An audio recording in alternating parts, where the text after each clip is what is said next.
І от думаємо, лишать оцей вихід на терасу чи заложить. Це буде вхід в будинок, а це вихід на терасу. Тут буде тераса.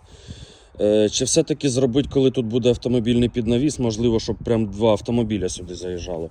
А тут достатньо от звідси до кута 4 метри. Отак зробити і вийти сюди вперед.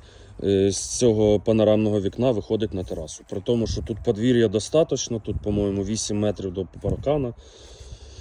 Ну от якась такі роздуми. Взяли 3 будиночки цих перших, зробили з виходом окремим, а там той будиночок, що 4-й вже будується, там заклали, спробуємо так зробити під навіс, як я казав, щоб можливо ставало 2 автомобіля.